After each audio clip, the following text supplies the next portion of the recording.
Fox Weather is your hurricane HQ.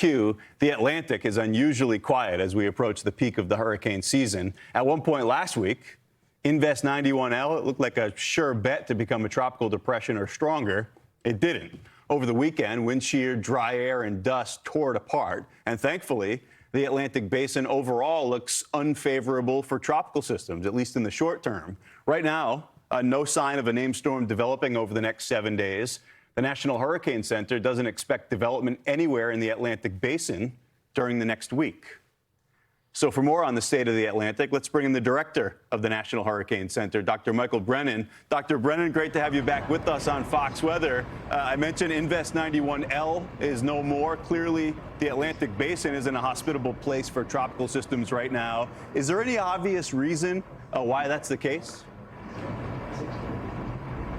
Well, I think, Ian, you covered a lot of it when you talked about what happened with the Invest. You know, we see a lot of stable, dry air across the main development region of the Atlantic. You see a lot of these stratocumulus clouds. You don't see a lot of intense thunderstorm activity. You have some suppressed way here to the south, and even looking across the Caribbean Sea, largely cloud-free. So for the moment, at least, the environment is not very favorable. And even if you look back over the Gulf, we have this frontal boundary extending from the East Coast across Florida.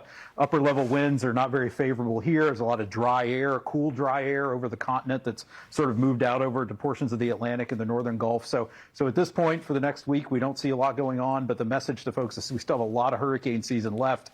The risk actually increases as we move later into the season, into September and October. The risk increases in the western part of the basin, and we can still see very devastating storms form September, October, like we did last year. Yeah, no question. I was just thinking as you were saying that, it's like deja vu. You and I have had this conversation before, and it was last year during the great lull of 2024, and then things ramped up quickly, and folks in the Southeast, they're painfully aware of that.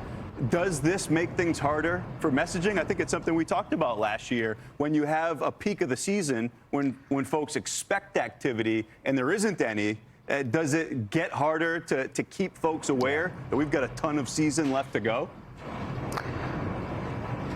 Yeah, I mean, it's always, you're always in that effort to make people aware of the risk and to understand, hurricane season doesn't move like a straight line. These are the average activities over more than 100 years, but every season has its periods of activity, and then it quiets down, and then it gets active again. It's just that statistically, this is sort of the busiest time here as we head into like the second week of September. But, we have about 60 to 65% of the season left to go, and you really don't want to sleep on the back end of a hurricane season. As we saw last year, storms that can form very close to home in the Gulf and the Caribbean. If you look at climatology, this is the first 10 days of October where storms tend to focus as we get into that part of the season in the Gulf, the Caribbean, near Florida, the Bahamas, a lot of close homegrown systems that can form, rapidly strengthen, make landfall within just a few days, like we saw last year with Helene and Milton. Yeah, Dr. Brennan, I know the forecast was for an above-average season. It was for a very above-active season last year, and it was about this time folks started saying, hey, maybe this is going to be a bust. And that was about a month and a half early for that kind of discussion. Statistically speaking, as you just showed us, 60% of the season still to go. Is there a factor that you'll be looking for across the basin that will give a strong heads up that it's becoming more favorable? Well, we'll probably look for the Madden-Julian oscillation to come back around and be more favorable in the Atlantic. That'll generally lead to more rising motion, more favorable overall conditions. We'll look for that focus to start to shift back to the Caribbean and Gulf. We can also see the formation of a Central American gyre that tends to happen late in the season, and that can result in the formation of systems, again, in the western part of the basin. So as we get later into September, October, that's where that focus really shifts. We can certainly still have long track systems in the eastern Atlantic all the way into late September, but then that focus really shifts back to the west. And again, you don't want to, again, sleep on the second half of the season. That's when the risk can sometimes be greatest. Here in Florida, for example, greatest risk is often in that late season time frame. And you mentioned it a bit with the MJO, but when we're talking about a seasonal forecast, it's usually macro things that we're talking about. But there are unforecastable sub-seasonal things that go on. And last year, in part, it was the atmospheric stability, sinking air. That may be going on right now. Once that switch flips, though, it's a situation where it's always quiet until it's not. Is that with the MJO something that as we move forward through perhaps the back half of this month, the early part of October, where we'll have to be on the lookout across the basin? Yeah, and that's when you get late into the season, that's when your instability generally becomes the largest because your ocean temperatures are generally the warmest.